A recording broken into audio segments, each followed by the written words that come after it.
할렐루야. 네, 우리 금요 성령 집회 오신 여러분 환영합니다.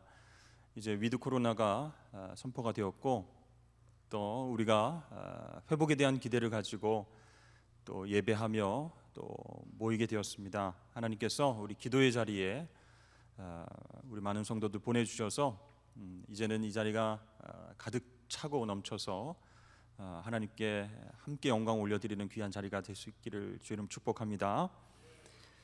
오늘 사도 바울은 고린도에 있는 교회와 온 아가야에 있는 모든 성도에게 편지로 인사하고 있습니다.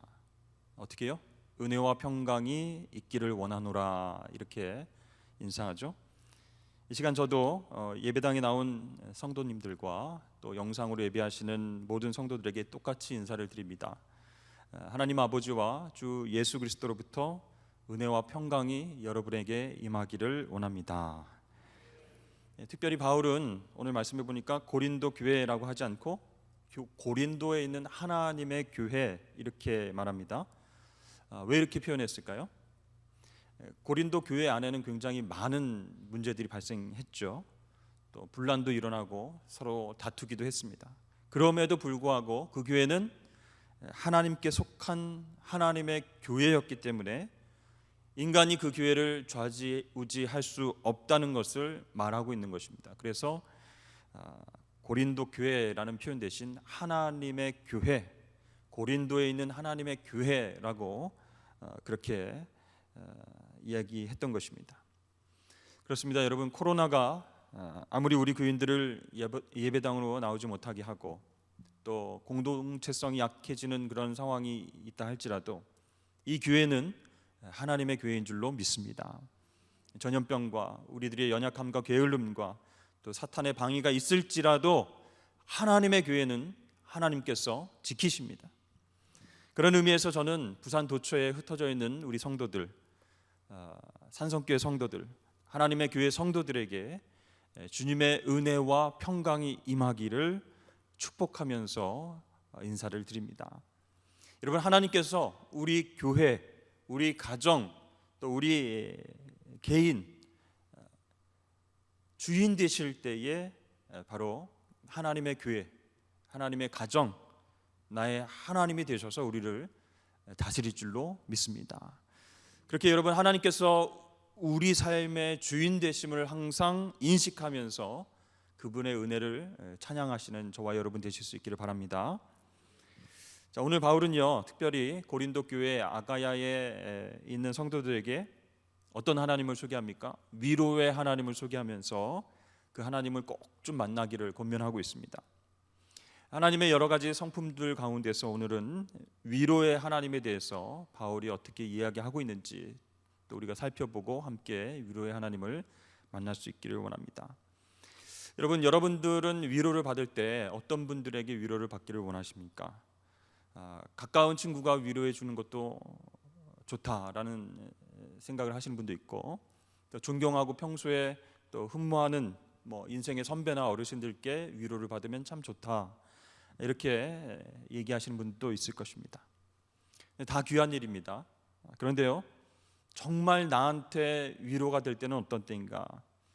나하고 비슷한 아픔과 고통을 경험한 사람이 위로해 줄 때가 아니겠는가, 이런 생각을 하게 됩니다. 왜냐하면 그분들의 위로는 다른 사람들의 위로하고는 틀리죠. 왜냐하면 나의 아픔에 공감하는 부분이 많기 때문에 특별하게 다가오는 것이죠. 더 우리가 위로를 느낄 수 있는 것이죠.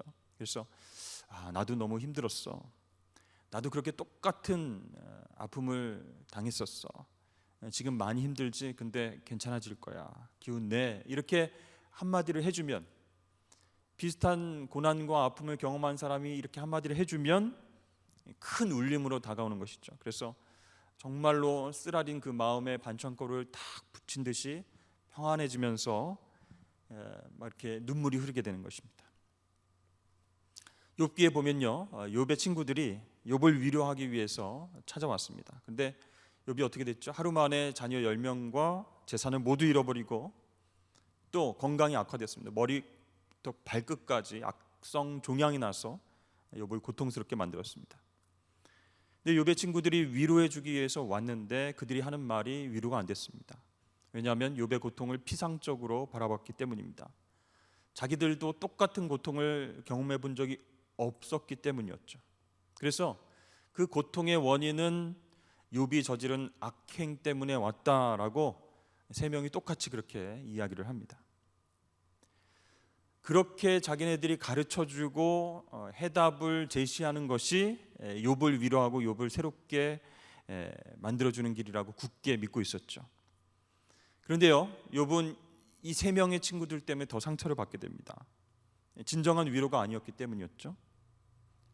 그러니까 욥하고 비슷한 고난을 경험해 보지도 못한 이 세 명의 친구들이 자신의 어떤 생각의 틀에서 너희의 고통은 네가 행한 악행 때문이다. 하나님께서 지금 심판하시는 것이다. 그러므로 회개하라.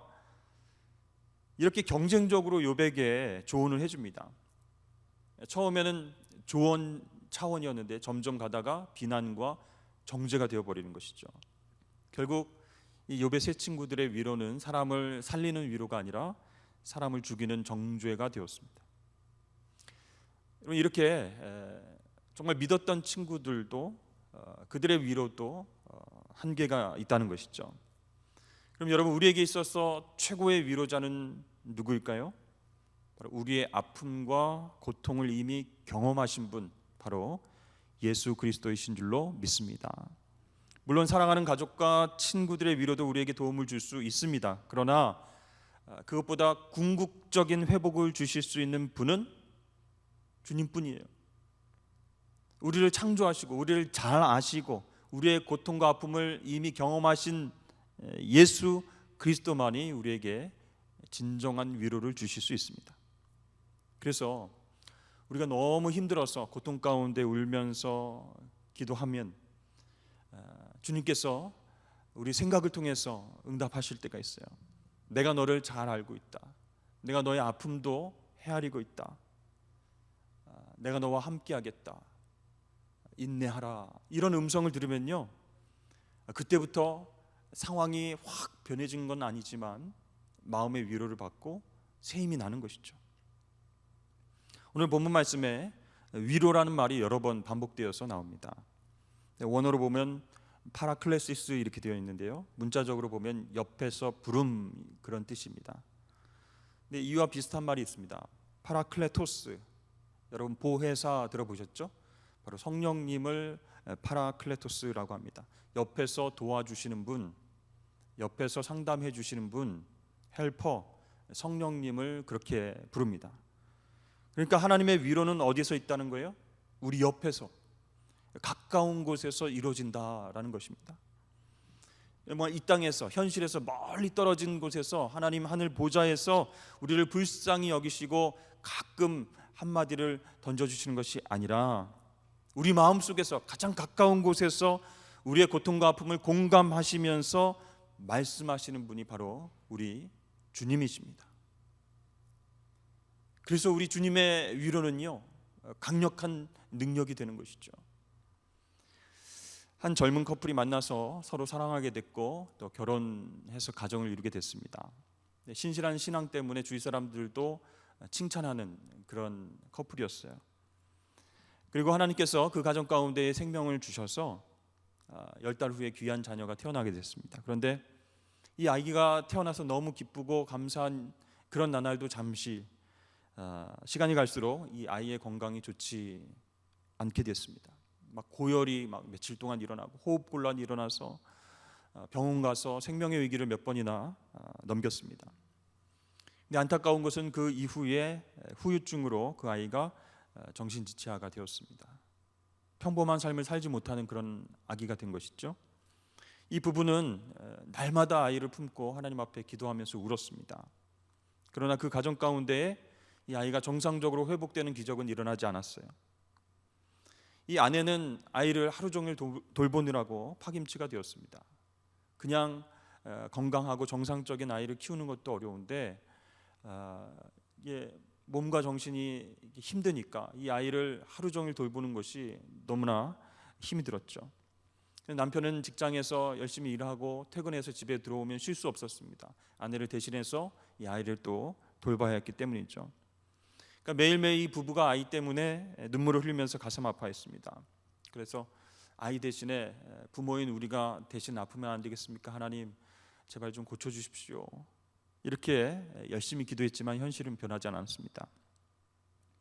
어느 날 남편이 기도하면서 하나님 앞에 원망의 말을 쏟아냈습니다. 하나님 왜 이렇게 신실하고 하나님을 예배하는 우리 가정 가운데에 이런 아픔을 주십니까? 힘든 고통을 허락하십니까? 이 아이로 인해서 기쁨과 감사가 넘치길 바랐는데 매일매일 후회와 고통과 아픔이 저희들을 짓누르고 있습니다. 우리가 하나님 앞에 무슨 잘못한 것입니까? 왜 우리에게 이런 아픔을 주십니까? 이렇게 가슴을 치면서 너무나 힘든 마음을 하나님 앞에 토로하면서 원망하는 기도를 했습니다. 그때 하나님께서 그 남편에게 이런 마음을 주셨어요.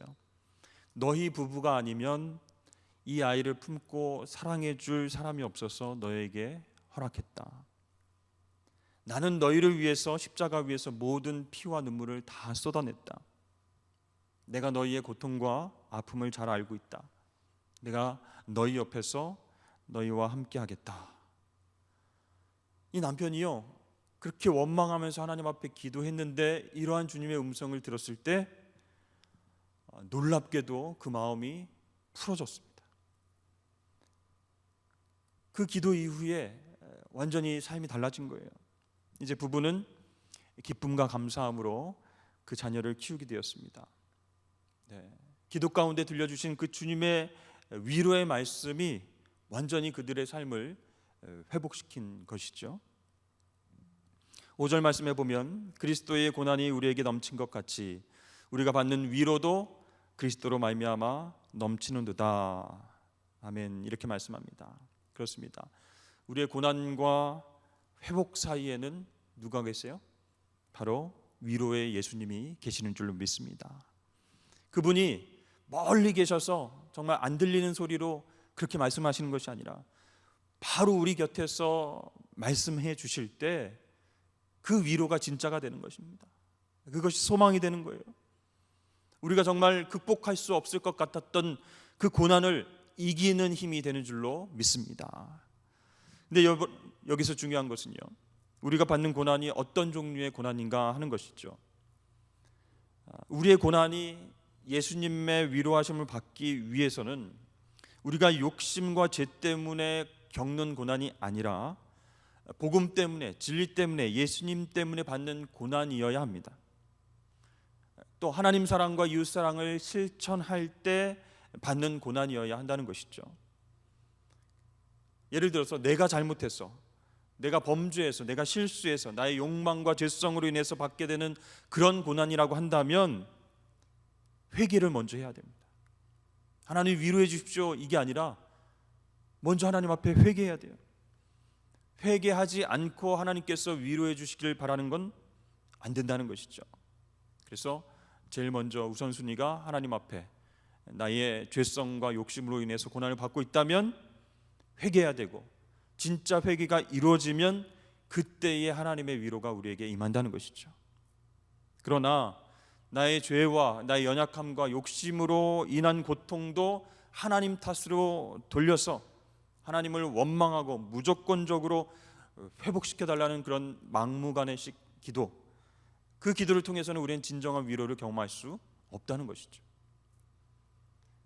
여러분, 위로를 받으려면요, 진짜 회복을 얻으려면요, 관계가 좋아야죠. 그죠? 주님과 우리와의 관계가 먼저 회복돼야 되는데 회개하지 않고 계속 나를 위로해 달라고, 회복시켜 달라고, 그게 여러분 통하는 기도가 되겠습니까? 여러분 8절 말씀에 보면 바울은 아시아에서 당한 환난에 대해서 언급하고 있는데요, 여기서 아시아가 어딘지 또 그곳에서 어떤 어려움을 겪었는지는 자세히 나와 있지 않습니다. 우리가 예측하기로는 사도행전 19장에 나오는 에베소 지역의 어떤 큰 소란일 수 있겠다라는 추측을 할 수 있죠. 이 에베소 지역에서 사도 바울이 이제 전도를 하게 됐을 때 엄청난 일들이 일어났습니다. 사도 바울의 손수건, 앞치마 막 이렇게 닿기만 해도 병든 사람들이 막 치유되는 역사가 일어났어요. 또 귀신 들린 사람들이 예수의 이름으로 막 떠나가는 역사가 일어났습니다. 그 일로 인해서 에베소에 많은 사람들이 예수를 구주로 고백하고 주님께로 나왔습니다. 그런데 우상을 만드는 사람들이 큰 손해를 입었어요. 은장색 데메드리오라고 하는 사람이 바울 일행이 이렇게 기적을 베풀고 전도하는 상황 때문에 지금 우상이 팔려나가지 않는다, 이렇게 얘기를 하는 거죠. 사람의 손으로 만든 우상은 신이 아니다라고 바울이 설교하면서 이야기했기 때문에 극심한 타격을 입었다, 우리가 손해를 봤다 하면서 바울 일행을 고발하고 재판받게 하려고 하는 움직임 때문에 큰 소란이 났습니다. 이렇게 복음을 전하는 과정 가운데서 사도 바울 일행이 고난을, 어려움을, 환난을 겪게 되었다는 것이죠. 우상을 만드는 상인들과 크게 부딪히게 되어서 목숨까지도 위태로운 상황이 됐습니다. 자, 이런 사건 말고도요, 아시아에서 당한 더 크고 심각한 일도 많았습니다. 그래서 사도 바울 일행은 복음을 전하고 예수 그리스도를 증거하고 기적이 나타나면 나타날수록 오히려 협박에 시달리고, 그렇죠? 폭행과 내쫓임을 당함과 여러 가지 큰 혼란과 고통과 아픔을 경험했다는 것입니다. 이렇게 사형 선고를 받은 것처럼 죽음을 기다리면서 살아가는 마음, 여러분 어떻겠습니까? 사람들을 구원하시는 예수를 전하다가 오히려 상처를 받고 내가 죽게 된다면 얼마나 힘이 빠지고 허망한 일이 되겠습니까? 주를 위해서 이렇게 전도하고 열심히 복음을 증거했는데 우리가 죽게 됐구나 하면 여러분 어떤 마음이 들겠어요? 그때 주님의 위로가 바울과 바울의 일행 가운데 임하게 됐습니다. 죽은 자를 살리시는 하나님의 능력을 의지할 수 있게끔 주님께서 곁에서, 옆에서 위로해 주시는 거예요. 그러면 다시 바울과 그 일행들은 다시 힘을 얻어서 예수가 메시아이시다, 하나님의 아들이시다, 그분 외에는 구원이 없다, 담대하게 복음을 증거하고 주님께서 허락하시면 귀신들을 막 내쫓고 놀라운 환자들이 막 일어나는 역사가 일어났던 것이죠. 여러분, 복음 때문에, 진리 때문에, 예수 때문에 고난을 당한다고 한다면 주님께서 그 환난과 고난을 통해서 오히려 회복과 성숙의 선물을 우리에게 주시는 줄로 믿습니다. 이것이 역설적인 하나님의 은혜이고 우리에게 다가오는 위로라고 할 수 있습니다. 그런데 여러분, 우리가 한번 생각해 볼 것이 있습니다. 이렇게 주님의 직접적인 위로를 우리가 받으면 얼마나 좋겠습니까만 사람을 통해서 위로받을 때도 있거든요. 그래서 우리가, 은혜 받은 우리가 믿지 않는 사람들 또는 성도들을 어떻게 위로할 것인가, 이 부분도 참 중요한 거예요. 어떻게 위로할까라고 하는 책의 저자 노먼 라이트라고 하는 사람은 어설픈 긍휼의 말로 위로하는 것보다 그들의 상황을 들어주고 수용해 주는 것이 더 큰 위로가 된다, 이렇게 이야기했습니다. 그러니까 아무리 외롭다고 느껴진다 해도 그저 곁에 있으면서 귀 기울여주고 함께 울어주고 위로해주는 사람들이 가까이 있다면 그 사람들을 통해서 주님의 위로를 받는 거예요. 슬픔에 잠긴 이들의 격려와 버틸 힘을 얻게 된다라는 것이죠. 암에 걸렸다가 완치된 분이 저하고 이제 대화를 할 그런 기회가 있었습니다. 이런 말을 했어요. 제가 수술을 하고 고통스럽게 이제 투병을 해야 되지 않습니까? 또 방사선 치료도 해야 되고 힘들게 누워 있는데 병문안 온 사람들이 한마디씩 다 한다는 거예요. 평소에 물을 잘 안 먹어서 암에 걸리게 된 거다. 평소에 운동 잘 안 했죠. 운동 안 해서 큰 병이 나게 된 것입니다. 혹시 누구를 막 미워한 적 있으세요? 스트레스 많이 받아서 그렇게 병이 온 거예요. 이렇게 한마디씩 다 조언을 하더랍니다. 가뜩이나 막 암에 걸린 것이 너무 무섭고 불안하고 힘들고 슬픈데 다 자기 잘못이라고 하니까, 다 내 잘못이라고 얘기를 하니까 그게 너무 힘들었다는 거예요.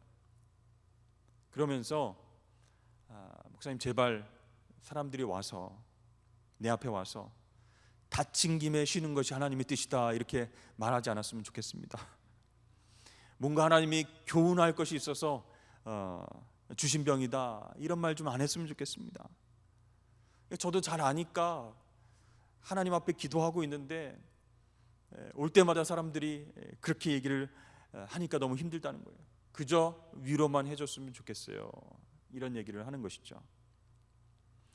여러분, 우리는 자신도 모르게 이웃의 고통을 위로하기보다는 주제넘게 그것을 해석하고 가르치려고 하는 경향이 있습니다. 그런 유혹들이 막 올라오는 거죠. 정답은 저건데 저 사람 모르네, 내가 가르쳐 줘야지. 똑같은 고통과 아픔을 경험해 보지도 않았는데 본인이 위로한답시고 그렇게 해석하고 교훈을 주려고 하고 가르치려고 하는 그런 우리의 모습이 있어요. 여러분, 이 고통의 문제는요, 하나님과 고통당하는 본인만 할 수 있는 거예요. 그럼 주위에 있는 사람들은 뭘 해야 될까요? 같이 울어주면 되는 것입니다. 그래서 당장은 정말 고통과 아픔을 경험하고 있는 사람이 그 이유는 알 수 없어도 인내하고 하나님 앞에 기도하다 보면 가까이에서 바로 옆에서 말씀하시는 주님으로 인해서 위로함을 받게 되고요, 또 희미하게 하나님의 뜻과 섭리를 조금씩 이해해 가면서 나중에는 이 과정을 통해서 하나님 이렇게 성숙을 허락해 주셨구나 깨달을 때가 있는 거예요. 여러분, 동물들은 다쳤을 때에 무리로부터 떨어져서 홀로 지낸다고 합니다. 왜냐하면 건강한 동료들이 다친 동물을 배려하지 못하고 함부로 이렇게 부딪히거나 이렇게 하게 되면 그 가운데 상처가 더 커지기 때문에 본인이 스스로 격리해서 떨어진다는 거예요. 여러분, 역설적이지만 고통을 허락하신 분도 하나님이시고 그 고통을 이기도록 위로해 주시는 분도 하나님이십니다. 따라서 우리가 고통 가운데 있다면 하나님의 주권을 인정하고 사람들이 아닌 섬세하신 예수 그리스도의 위로하심을 먼저 구해야 할 줄로 믿습니다.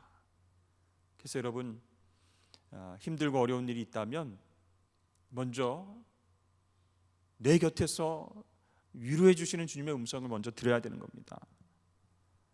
여러분, 한번 다 같이 따라하겠습니다. 우리에겐 나를 잘 아시는 주님의 위로가 필요합니다. 주님, 나에게 말씀하여 주옵소서. 사일소망을 허락하여 주시옵소서. 아멘. 여러분, 이렇게 기도하면서 주님의 위로하심을 경험할 수 있는 저와 여러분 되실 수 있길 주의 이름으로 축복합니다.